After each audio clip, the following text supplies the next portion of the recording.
Para mahasiswa yang berbahagia, bahwa kurikulum yang diterapkan pada tahun 2020 ini adalah kurikulum Merdeka Belajar Kampus Merdeka.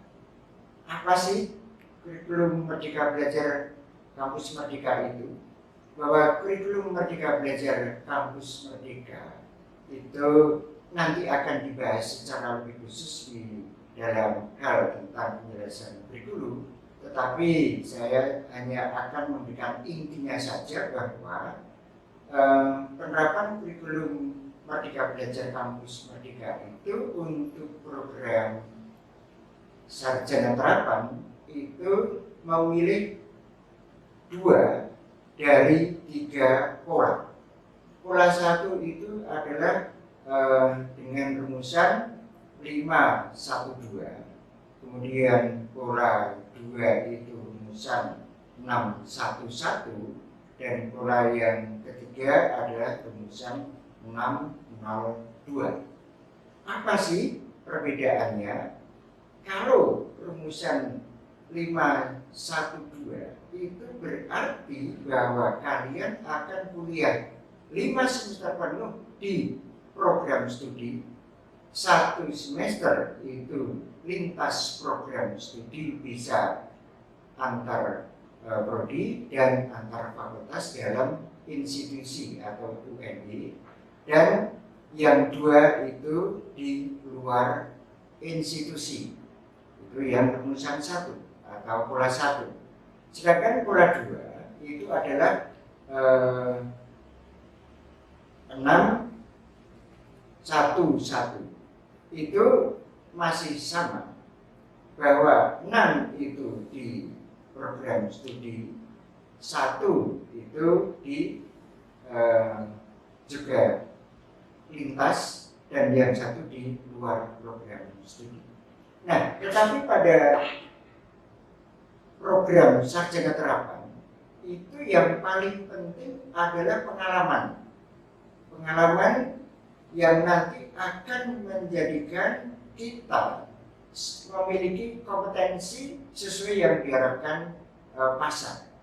Sehingga mungkin yang paling sesuai adalah 602, yaitu 6 semester di program studi. Kalian akan dibangun untuk menguasai bidang studi, kompetensi bidang studi, dan nanti 2 semester penuh itu akan terjun ke dunia usaha dan dunia industri. Dan bahkan bisa itu mungkin lintas perguruan tinggi atau lintas perguruan tinggi di luar negeri. Nah, untuk pola yang ketiga nanti ada perkuliahan khusus untuk membangun kompetensi prodi selama 6 semester, dan nanti 2 semester penuh itu saudara harus kuliah di luar institusi atau di luar UNY.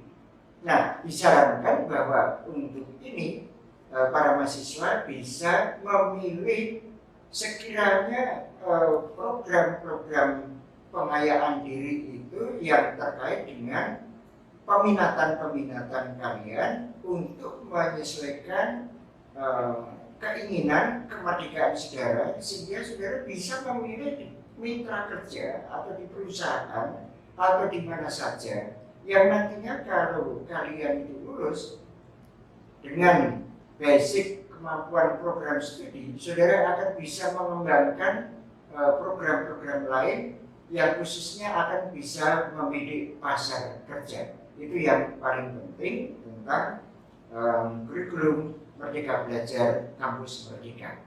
Nah, dalam pelaksanaan ini, program studi sarjana terapan di jurusan pendidikan administrasi, program studi di 4 administrasi perkantoran, kurikulum dikemas dengan program MEMES, ya, multi exit, multi entry system. Apa itu MEMES? Yaitu bahwa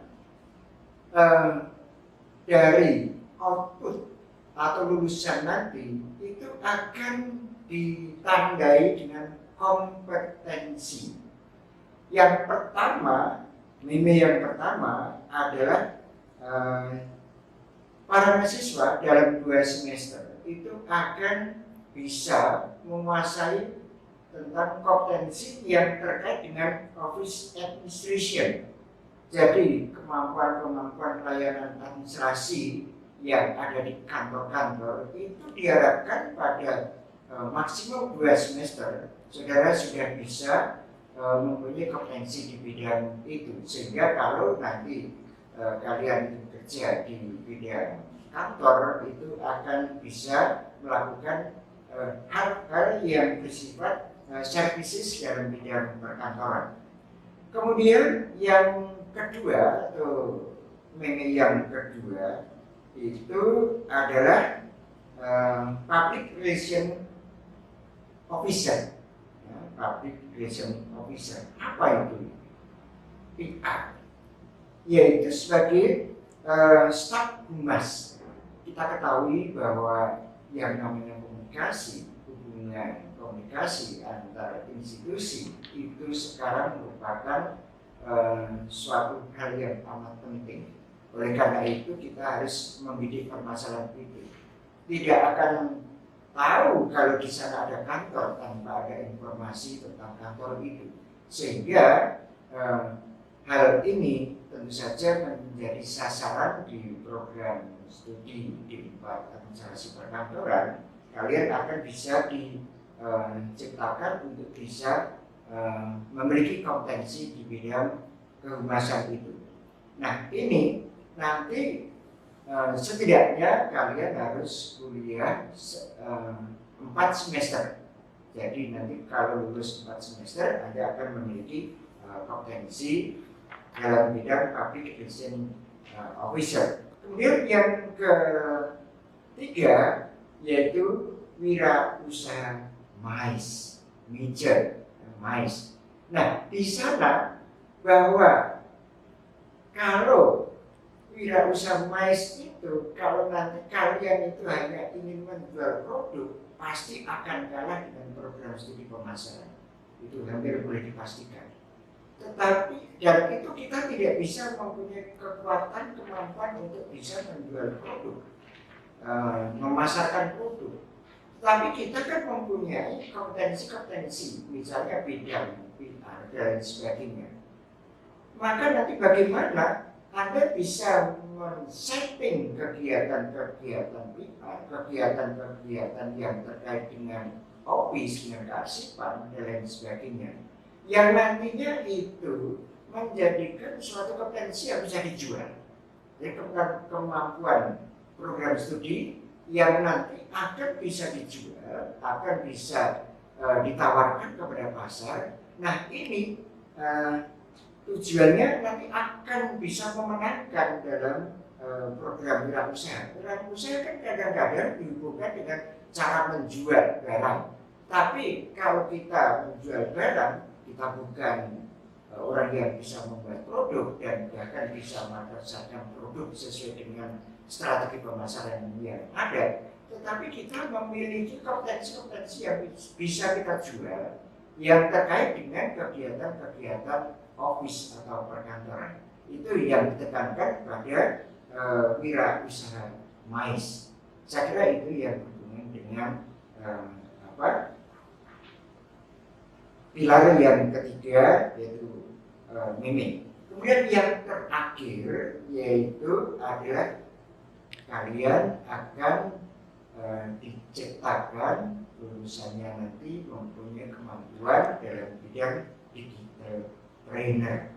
Nah, digital trainer nanti akan dijelaskan pada permasalahan-permasalahan apa pada waktu kalian ada penjelasan tentang kurikulum dan strategi belajar mengajar, dan akhirnya kita akan bisa mencapai titik yang paling optimum dalam rangka menyelesaikan di program studi sarjana terapan di 4 administrasi perkantoran. Itu dilakukan.